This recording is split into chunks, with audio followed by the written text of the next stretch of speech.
Once upon a time, in a far-off land, an incompetent yet conceited king entered his bedchamber to find his wife with another man. Outraged, he shrieked for his guards to seize the offending parties. Off with their heads, Squealed the bigot king, who was also both bloated and repugnant, outraged by this act of betrayal that he himself had committed many times. The obtuse king flew into a childish tantrum, and with a wave of his tiny hands, decreed that from now on he would only marry virgins. And once deflowered. Anybody else hate the word deflowered? And once deflowered, he would have the women killed the following morning. And thus, he would never have to trust a wife to remain virtuous again.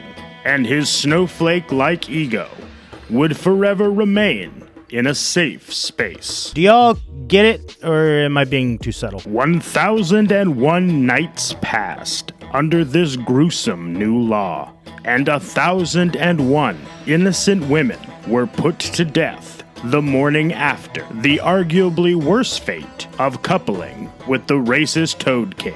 But then, finally, came Scheherazade. Oh shit, this framing device is 3,000 years old, and it has a strong female protagonist? But Disney's still not sure that's gonna work. Scheherazade was the daughter of Jafar, the king's royal vizier, and like him, she was wise, cunning, and selfless. Oh, so in Disney's Aladdin, they just borrow the character Jafar to play the villain. In the original story, a con man passes himself off as Aladdin's estranged uncle. And since Aladdin's dad is dead, there's nobody to call his bluff. And another fun fact, Aladdin is Chinese in the original story. The story itself is Middle Eastern, but it takes place in a far-off land. China was often depicted as a strange and magical place in Middle Eastern folktales, and it actually kind of still is today here in America. Like, remember that scene in Gremlins when the dad bought a previously unknown yet sentient creature from a random Chinese dude's basement? Racist. Anyway, Jafar, the vizier, is in lots of stories from the 1,001 Nights stories. And he's often portrayed as a very clever detective. Scheherazade had heard from her sister that the king was well known for enjoying stories. He hated to read, though. Clearly struggles with the teleprompter. And she became certain she could use this insight to end his terrible slaughter. So, ignoring her father's pleading behest, Scheherazade volunteered to be the fat, lustful king's next bride. Later that night, after a hasty marriage ceremony that had become a tiresome and repetitive affair, the king entered his throne room and removed his robe, exposing his Yeti pubes and a dick like the mushroom character in Mario Kart. That's from Stormy Daniels' book. Seated on the bed, Scheherazade began her clever plan and started to cry. All too accustomed to this, the king tried to reassure her. Don't worry, my darling. Yes, I will certainly kill you in the morning, but it'll be a beautiful beheading. Look, you're gonna love these beheadings, okay? My uncle was a great beheader, okay? Good genes, very good genes, okay? Very smart. Wore one of those executioner masks. Very good, very smart. Beheading is so powerful. My uncle explained that to me many, many years ago, the power. And that was 35 years ago. He would explain the power of what's going to happen, and he was right. Who would have thought? But when you look at what's going on with 1,000 murdered wives now, it used to be 1,000, but now it's 1,001. But when it was 1,000, and even now, I would have said it's all in the executioner. Right. Responded Scheherazade, already bewildered and exhausted from just listening to this monster for like 5 fucking seconds. But, great king, I'm not crying about my own inevitable beheading. My tears are for poor Ali Baba and his terrible misfortune. So far, I have only heard half of his story, and I do not yet know how it ends. When last I heard, he was in a terrible dilemma. Did you say story? Asked the king, his eyes lighting up. Oh yes, my king. You see, every day my sister goes and sits with the washerwomen as they tell their stories. They have the most amazing tales of magic jinn and talking animals, of fearsome pirates and sultry affairs. Then my sister comes and tells the stories to me. The one I heard today involved a simple woodcutter who crosses a murderous band of thieves. Unfortunately, I had to get ready for our quote-unquote wedding before I heard the end. Tremendous. This is huge. Tell me the story of these bad hombres. Your deflowering can wait an hour or two. First, I will hear this story. As you wish, O young and vibrant king. The story as I know it is called Ali Baba and the 40 Thieves, and it begins like this. Hi, I'm Brady, and this is story time.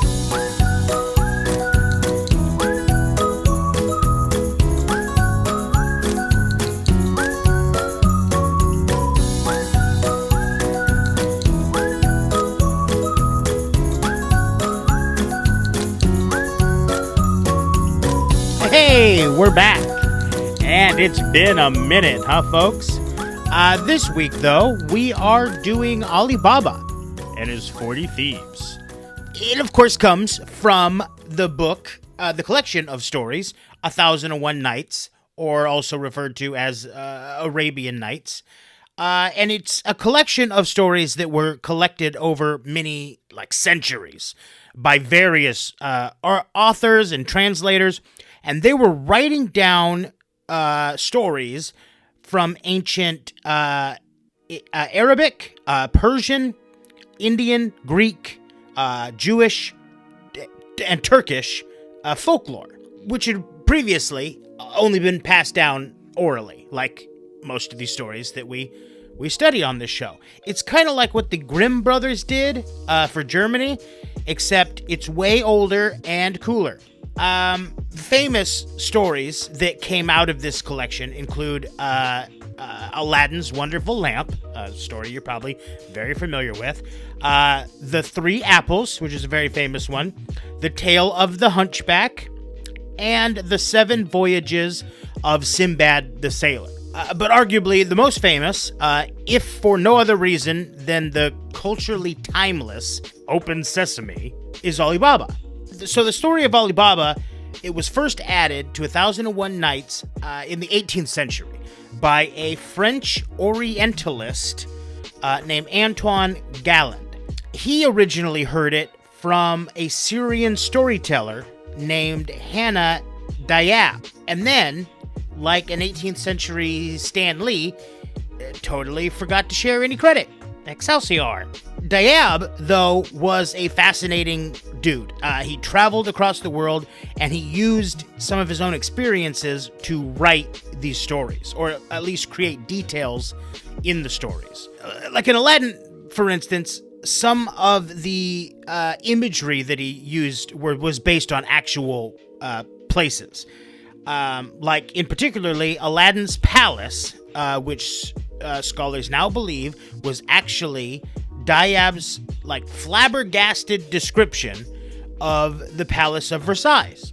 A guy named Paulo Lemos Horta says in his book, Marvelous Thieves, Secret Authors of the Arabian Nights, that, quote, his breathless account of Versailles and its construction mirrors Aladdin's orders to the jinn for a palace that is the only wonder of the world. For nothing so grand, so rich, so magnificent has ever been seen before or since.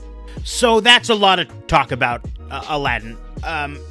in an episode that's about Alibaba. But you can see that the two are inextricably linked. They're written by the same guy. He's using imagery from his own travels around the world, and he's telling these stories to this Frenchman who's paying him, and who's writing down all of his stories and taking all the credit for it.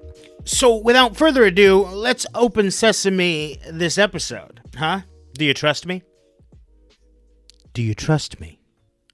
I can show you the world. Once upon a time, in a far-off land, It's not often I get to do that twice in one episode. a lowly woodcutter stood by the side of the road, collecting his meager livelihood. His name was Ali Baba, and he was the youngest son of a wealthy merchant. Recently, his father had died, and Ali and his brother Kasim had split their father's inheritance, insisting that he was the firstborn and therefore deserved more. Kasim had taken the lion's share of his father's wealth, including his father's uptown mansion and company of slaves. With these advantages, Kasim was able to woo a wealthy woman to be his wife, and together they grew the late father's business and became even wealthier. Ali, however, had spent what little inheritance he was granted on a small house in the poorest part of town, and he married for love. He soon took up his job as a woodcutter to fund their simple lives together, and as he stood near the road, collecting the branches of a newly fallen tree, he reflected, as he often did, on Kasim's decision to give him so much less. He was angry at his brother, of course, but he also loved him. Kasim had always been a greedy child, and Ali knew money and status had always been most important to him.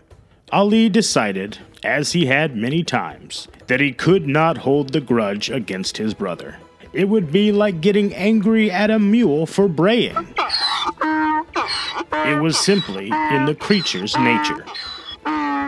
Ali was snapped out of his thoughts by his mule's loud braying. Well, don't start complaining already. He said, smiling at his faithful business partner. Last week, I packed 3 times this much on you before you started grumbling. Looking up from his work, Ali noticed the mule was not yelling at him, however. She had heard something in the distance, far down the road. As Ali strained his eyes, he saw a huge dust cloud coming towards him, and, fearing the worst, set about hiding the mule behind some brush. He had just enough time to find his own hiding place, high up on a tree branch, when he saw the largest group of bandits he had ever seen. Gold and jewels bounced visibly in their saddlebags, and many were covered in splatters of blood. Ali became terrified. If they noticed him, they would take the few scraps of silver he had, and probably his beloved mule. He would be lucky if they left him his life. To Ali's dismay, instead of galloping past him, they began to slow down and eventually stopped within earshot of his hiding place. They were all looking towards a cliff face, as if they expected it to just move out of the way. And as Ali looked on, he was amazed to see it do just that.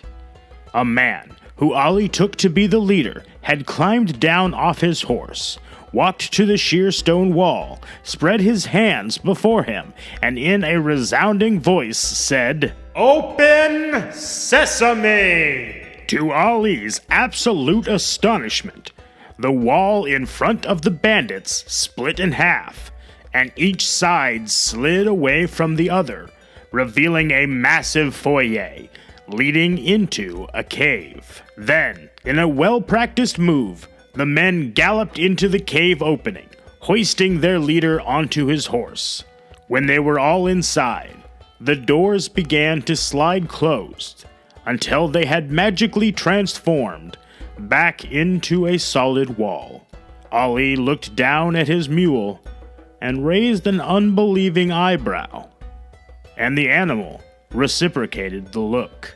Aw, that's cute. Moments later, Ali heard the muffled magic words again, coming from inside the cliff face, and still astonished, watched the door once again will itself into existence.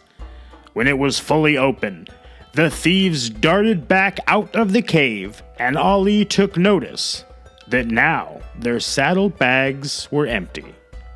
Later in the evening, at nearly dusk, Ali's wife saw him returning to their home with his trusted mule. Ollie's wife doesn't seem to have a name. All the versions I found just call her Ollie's wife.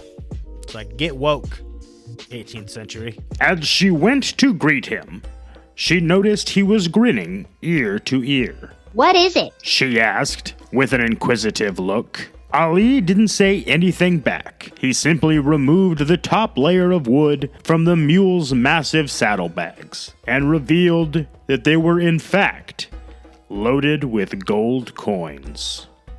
Ali's wife. Nope, this isn't gonna work. We gotta name her something. Let's call her Nabila. It's Arabic for of noble character, and I think it's very pretty. Nabila's face went white from shock. She smiled as large as Ali had ever seen, and he barely got his hand over her mouth before she started screaming.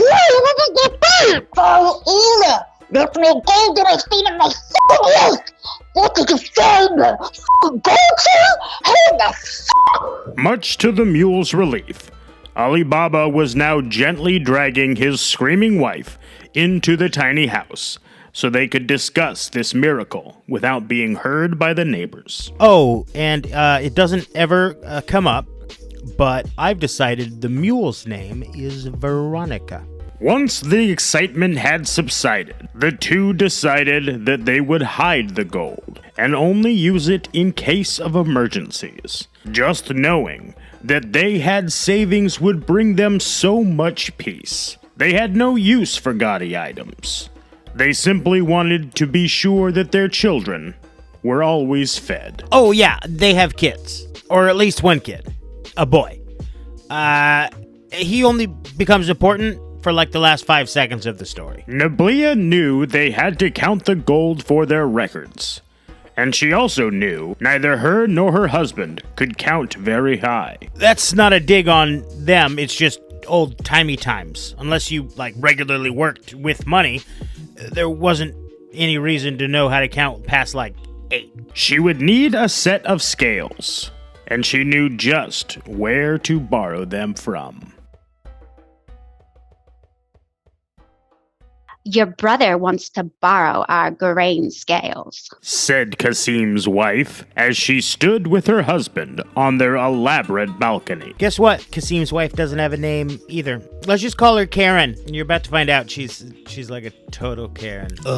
So? Said Kasim, observing his slaves toil in his garden. We have, like, lots of scales. Let the little twerp borrow the little ones. Borrow them for what, though? Asked Karen, pointedly. They're too poor to need grain scales. They can barely afford flour for a day's worth of bread. Why would they suddenly have enough grain that they need to weigh it? Hey, yeah, you're right. Said Kasim, as if struggling towards a realization. Ollie's never owned, like, more than a handful of anything. Maybe stumbled upon a barley farmer's broken down, like, cart or something. Just, like, stole as much as he could carry.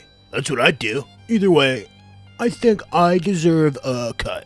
Send for him, and let's get to the bottom of this. No, loving husband. Don't be too hasty. Let's find out what they have first so they can't deny it later. I'll just put a little bit of wax on the bottom of the scale, and when Nabila returns it to me, I'll see what gets stuck to it.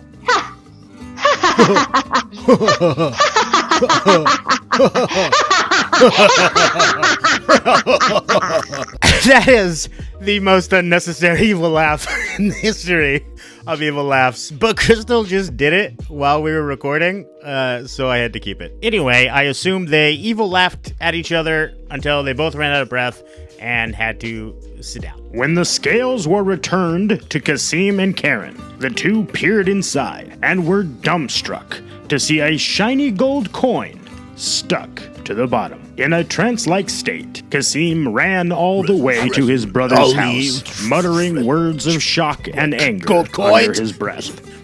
Not calling me? Ali knew he shouldn't tell his brother about the cave and the magic door, but when questioned, he couldn't help himself. He had always wanted Kasim's approval, and Kasim had always known it.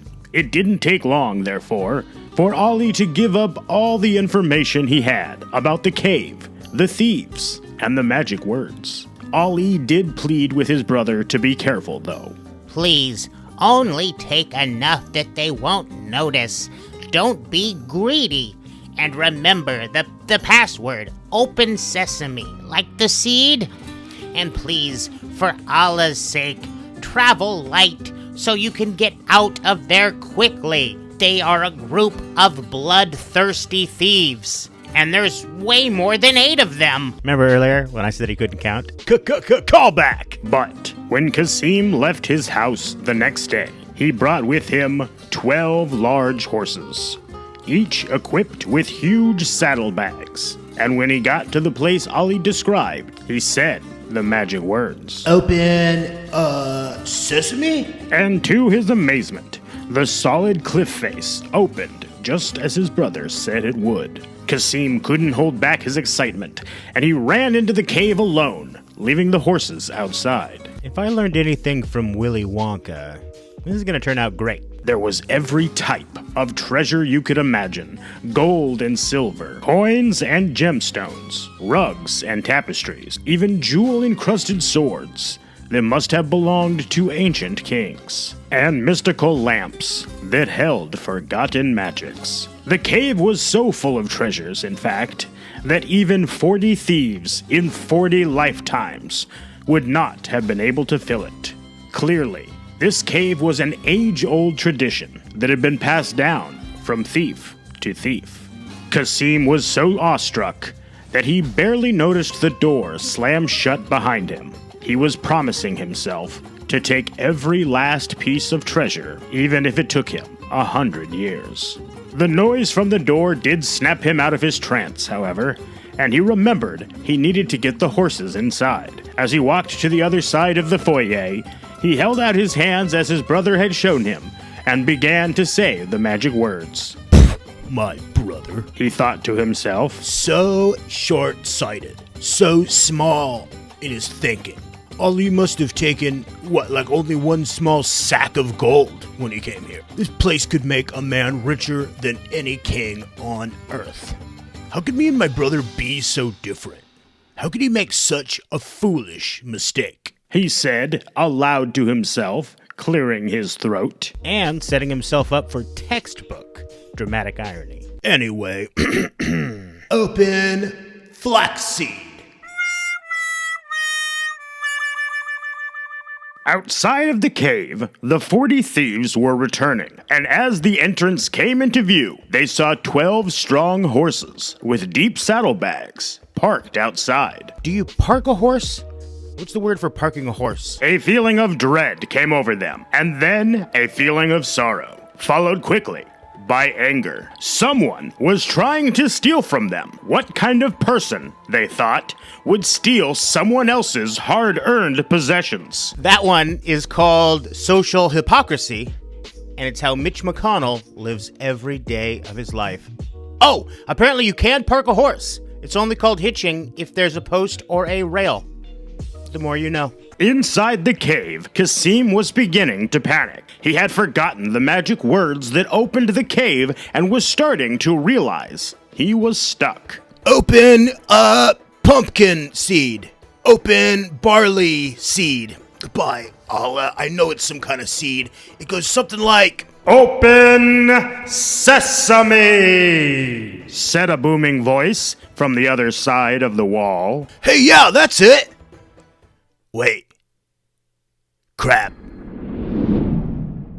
Back at the village, Karen had finally arrived to Ali Baba and Nabila's tiny house. She had ran all the way there and had lost a shoe in the process. She was even forced to walk a dirt road and wade through a muddy swamp. Normally, these things would have bothered her, but today she did not care, for her husband had been missing for 2 days, and she desperately needed someone's help. Ali knew what had happened before she even began. His brother had let his greed get the best of him, and now was in terrible danger. Jumping onto the back of trusty Veronica, Ali took off towards the Cave of Wonders. I just realized I could call this the Cave of Wonders. Nothing in the stories of Aladdin or Alibaba suggests that the Open Sesame Cave is also the Cave of Wonders. But how cool would that be? It's like an Avengers-style crossover. And since this is my version of the story, I decree that they're the same cave. It's just more fun for me to imagine. When Ali arrived, he found horse tracks outside of the cave, but nothing else that indicated anyone had been here in days. So he ran to the wall and quickly said the magic words.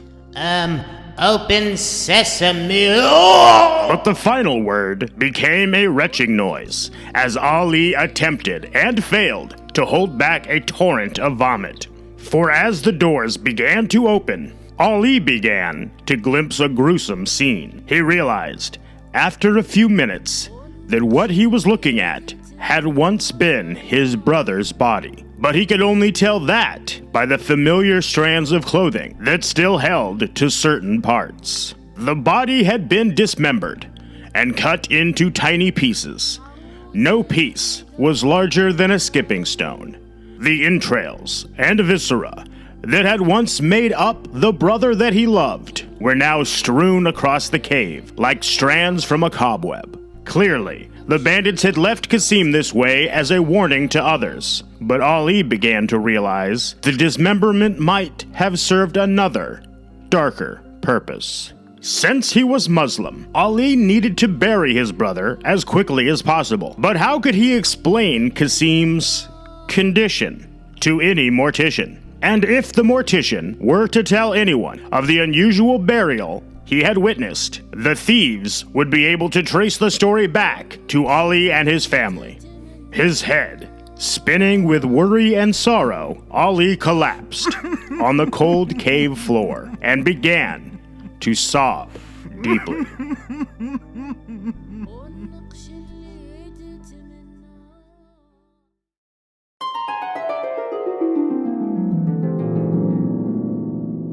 What? Why'd you stop? Kingy want more story. Said the deplorable king, looking at Shahrazad like some combination of spoiled child and cantankerous geezer. I am sorry, my stable genius, but that's as much as my sister was able to tell me before I had to begin my quote-unquote happy day.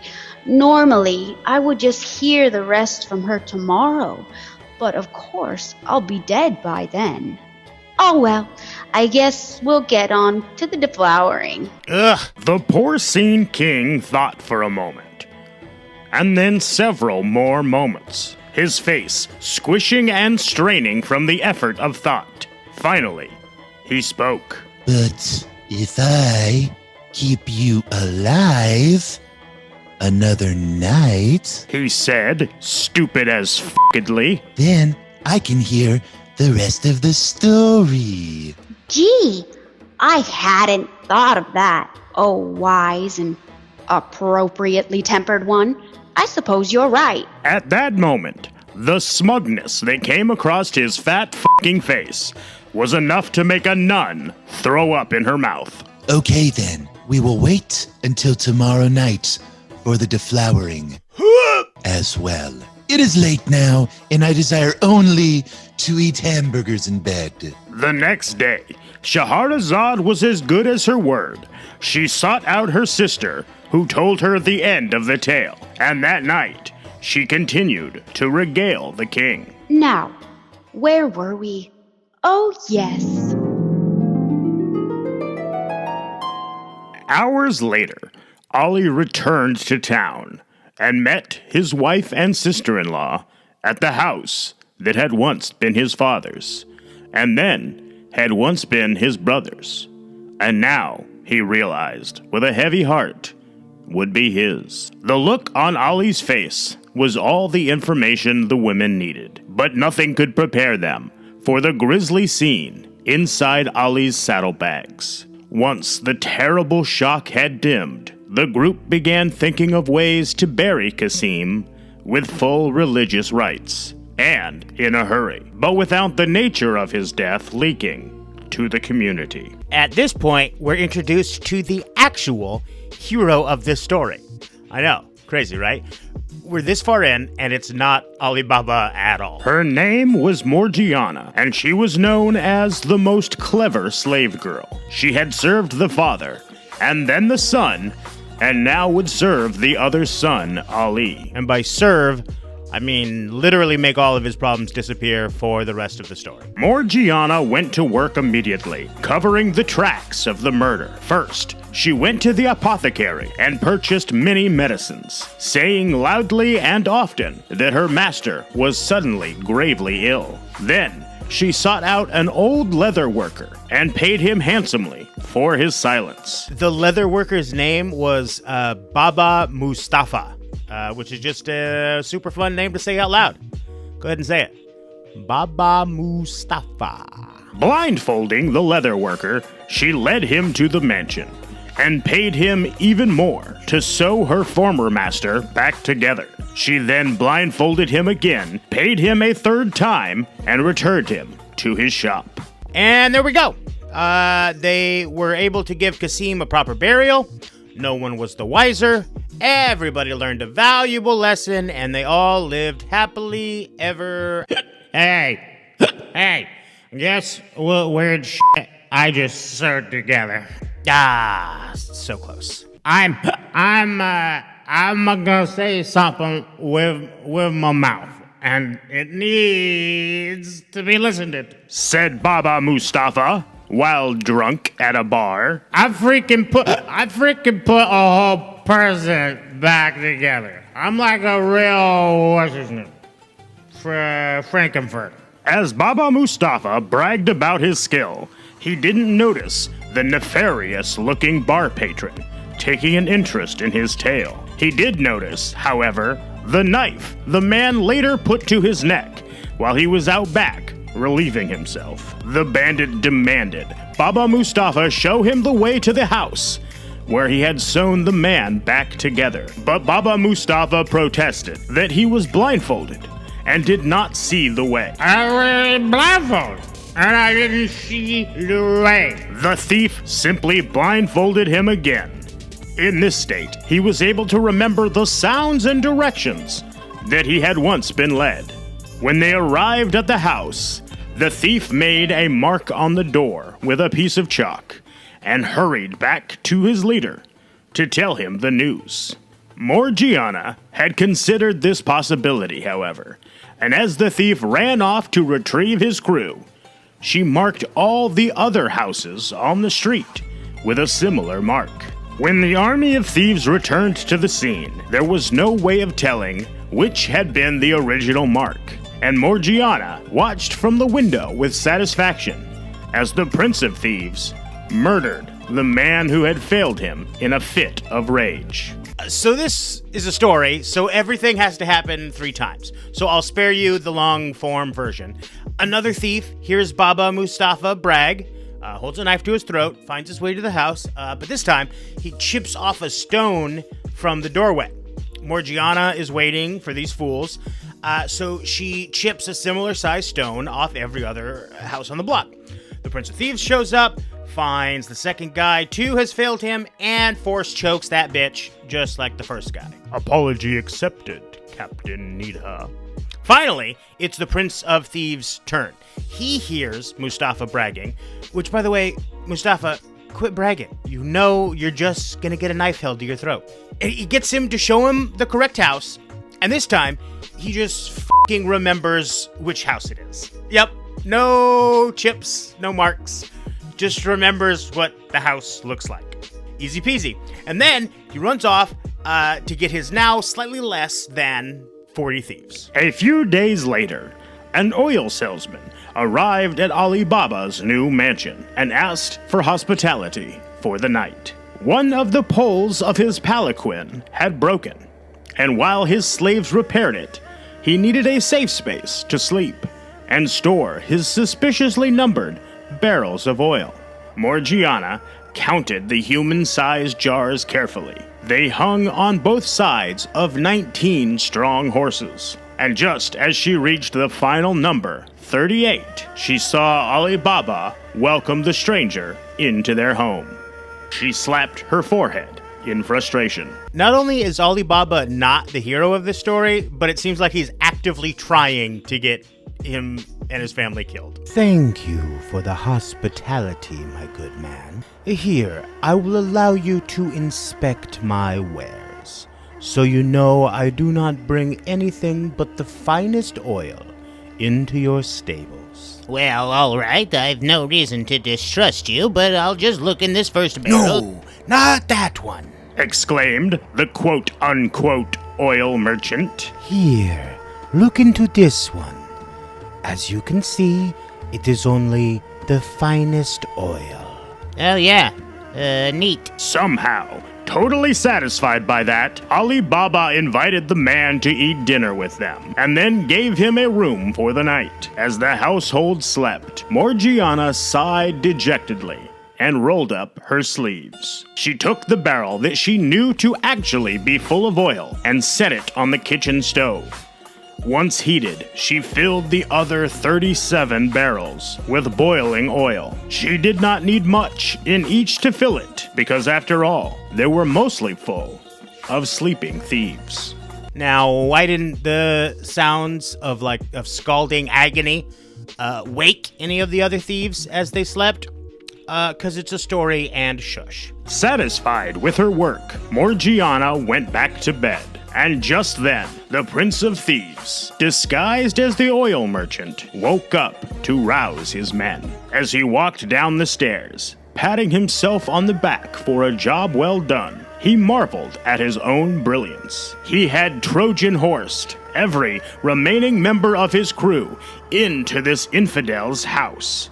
The man had even shook his hand and welcomed him. He was still laughing to himself as he rapped on the first jar containing his lieutenant. Oh, here's that dramatic irony again.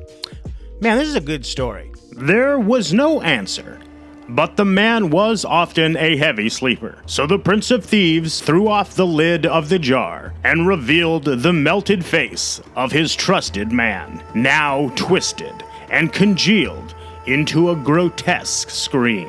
That was a fun sentence to write. Horrified, he threw off the next lid, and then the next, but he was only shown one grisly scene after another.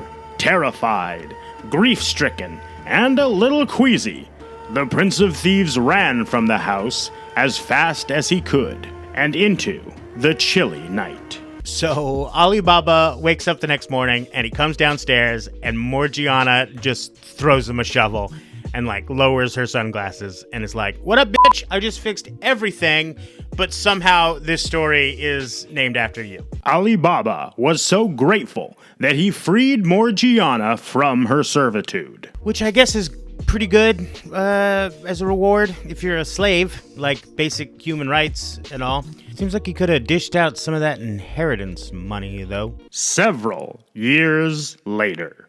Oh, shit! The story has an epilogue.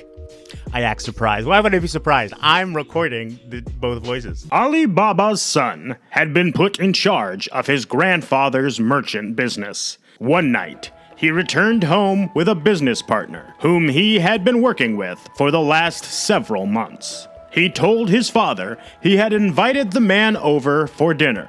Morgiana took notice that the guest was dressed sharply, befitting a businessman, but there was a lowly look about him as well, and something familiar. After dinner, she insisted on providing entertainment and performed a sword dance for all in attendance. In the middle of the dance, she plunged the sword into the stranger's heart, and he died with only a grunt in response.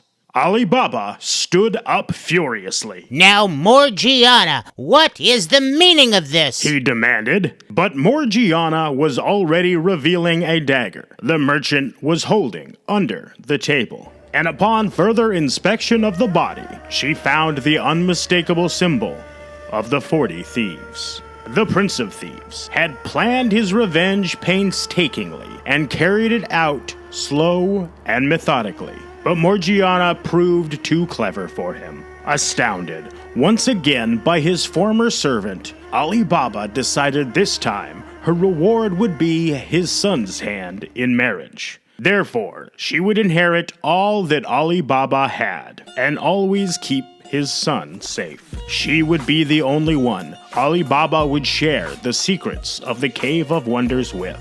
And the family would go on, generation after generation, living happily ever after.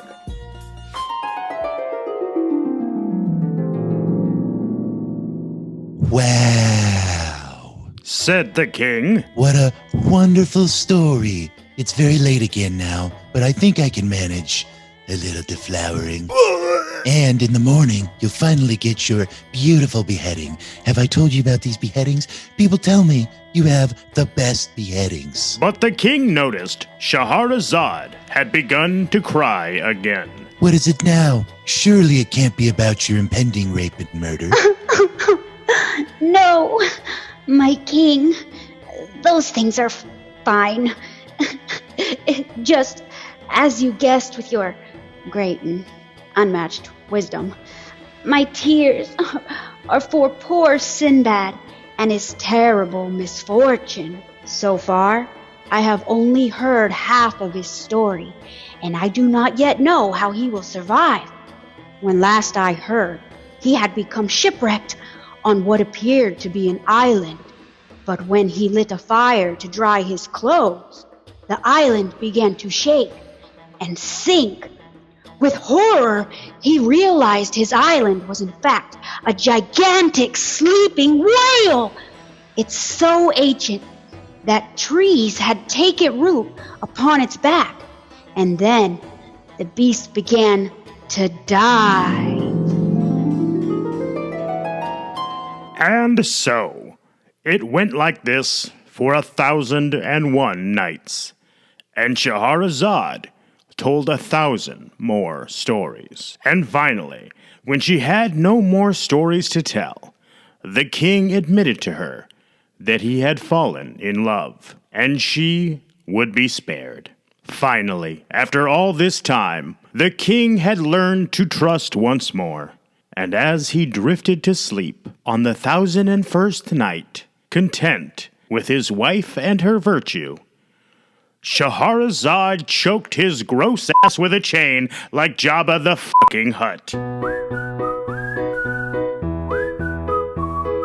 That's not how the real story ends, but it totally should.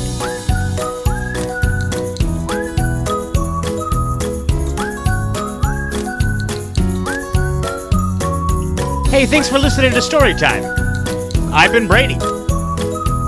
My guests this week were Brian Bales and Crystal Ann Meyer.